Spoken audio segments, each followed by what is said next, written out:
Hello student, good morning student. आज इस video में हम next topic female reproductive system के बारे में डिस्कस करेंगे। ओके, तो फीमेल रिप्रोडक्टिव सिस्टम के बारे में बात करें तो पहले तो आप यहाँ पे फीमेल रिप्रोडक्टिव सिस्टम्स का डायग्राम देख लो। फीमेल रिप्रोडक्टिव सिस्टम में आपको one pair of ovary, then ovary indirectly, यहाँ पे डायरेक्टली कनेक्टेड नहीं होती है student, connected with fallopian tube. Okay, और इसे हम ओविडक्ट कहेंगे, जो कि आगे जाके यूटेरस में खुलेगी। ओके, और यूटेरस के बाद यहाँ पे जो पोर लाइक स्ट्रक्चर्स है जिसे सर्विक्स कहेंगे, राइट, इस रीजन को सर्विक्स कहा जाता है, और आगे जाके होता है वजाइना रीजन्स। ओके, तो ये पूरा फीमेल रिप्रोडक्टिव सिस्टम है जो कि ovary, fallopian tube, uterus, cervix and vagina ऐसे पार्ट से बना हुआ है। यहाँ पे student ovary also act as a one gland, right. इस ओवरी के अंदर एग सेल फॉर्म होते हैं। Okay, egg cell form into this ovary. Okay student, girl जब बॉर्न होती है, right, when a girl is born, that time जो इनकी बॉडी में already thousands of immature egg रहते हैं। ओके, और वो इमेच्योर एग जो प्यूबर्टी के बाद क्या होते हैं, तो प्यूबर्टी के बाद immature egg start to maturing. Okay, ये जो एग सेल है वो मैच्योर होना स्टार्ट होते हैं, और वो egg one by one, right, एक साथ सारे एग सेल्स मैच्योर नहीं होते हैं, वो one egg is produce. Okay, हर एक मंथ में सिर्फ एक एग सेल ही प्रोड्यूस होता है। ओके, ध्यान रखना, तो दो ओवरीज है तो दोनों में से एक ovary alternatively egg cell form करती है।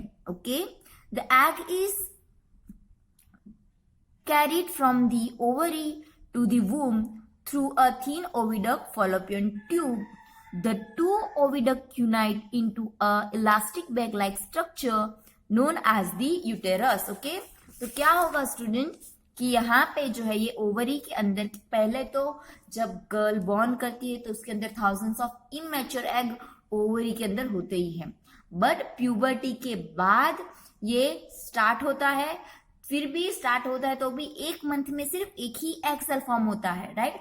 तो अब समझो कि इस मंथ में ये ओवरी ने एग सेल फॉर्म किया, तो नेक्स्ट मंथ में another ovary egg cell form करती है, और इसी तरह से अल्टरनेटिवली वर्क करती है।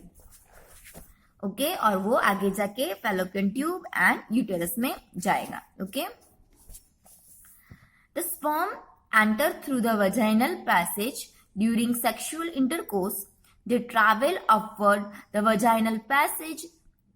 They travel upward and reach the oviduct where they may encounter the egg. The fertilized egg start dividing and form ball of cell or embryo. क्या होगा, तो यहाँ पे वजाइना के थ्रू स्पर्म सेल्स एंटर होगा uterus में, और यहाँ पे ओविडक्ट के अंदर क्या होगा, तो एग सेल के साथ ये स्पर्म सेल फ्यूज्ड होगा, राइट, और फर्टिलाइजेशन प्रोसेस कंप्लीट होके जाइगोट फॉर्मेशन होगी। उसके बाद ये zygote grow and develop organ to become a foetus. We have been seen in earlier section, mother's body is designed to undertake development of to the child, right. तो mother body जो होती है वो develop ही इस तरह से होती है जिसकी उसके बॉडी के अंदर वो एक चाइल्ड को नरिश कर सके, डेवलप कर सके। Hence the uterus prepare itself every month to receive and nurture the growing embryo. The lining thickness and is richly supplied with blood to nourish the growing embryo, right? कि आगे जाके क्या होगा, तो फोइटस ग्रो होगा, right, grow करेगा, तो जो मदर बॉडी होगी वो direct contact with this foetus, और उसके ब्लड के थ्रू, मदर बॉडी में जो ब्लड होगा उसके थ्रू नरिशमेंट जो है वो जाएगा जो एम्ब्रियो है या जो न्यू यंग वंस डेवलप हो रहा है उसके अंदर, right. The embryo get nutrition from mother's blood with the help of special tissue called placenta, right? तो मदर एंड बेबी को कनेक्टेड कौन रखता है स्टूडेंट? प्लेसेंटा, जिसकी हेल्प से न्यूट्रिशन बेबी में मदर के थ्रू जाता है. This is disc this is a disc which is embedded in the uterine wall. It contains villi on the embryo side of the tissue.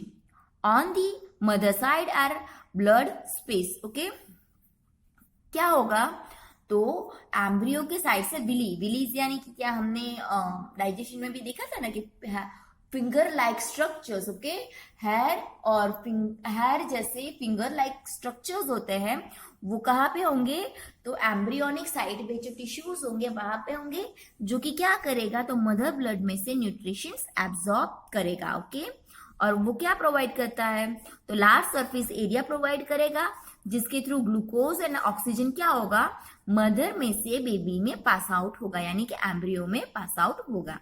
The developing embryo will also generate waste substance which can be removed by transferring them into mother blood. Okay, तो जो भी embryo waste form करता है वो waste mother के blood में ही जाएगा और उसके एक्सक्रीशन सिस्टम के थ्रू बाहर निकाला जाएगा.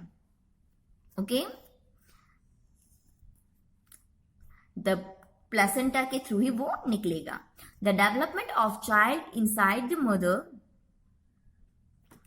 mother's body take approximately 9 months, right? तो approximately 9th month के अंदर ये एम्ब्रियो जो है वो डेवलप हो जाएगा.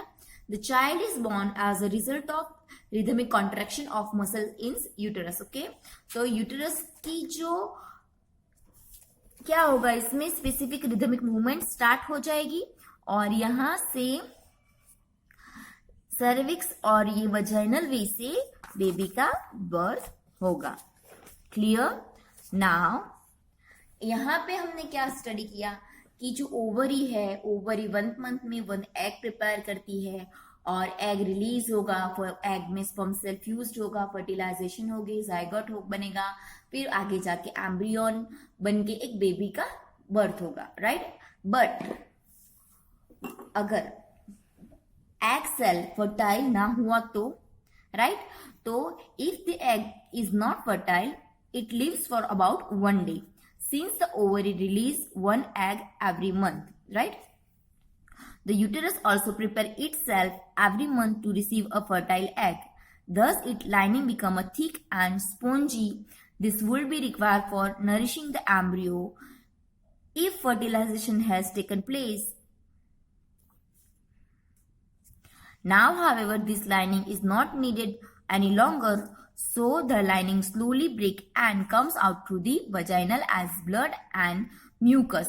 The cycle takes place roughly every month and is known as a menstrual. It was lasted for about 2 to 8 days. Okay, तो क्या होगा कि एग सेल रिलीज हुआ, यहाँ पे आया.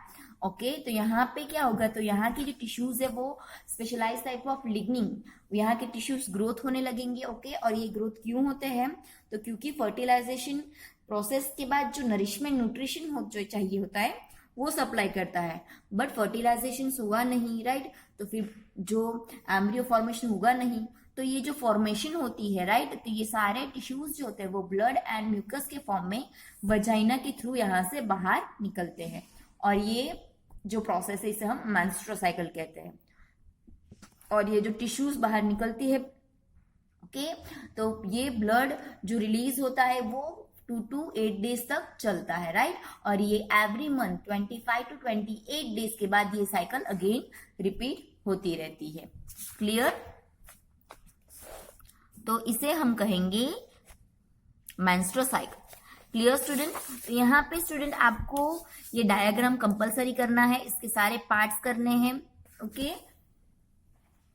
Ovary, fallopian tubes, uterus, cervix and vagina, female reproductive organs के name, right?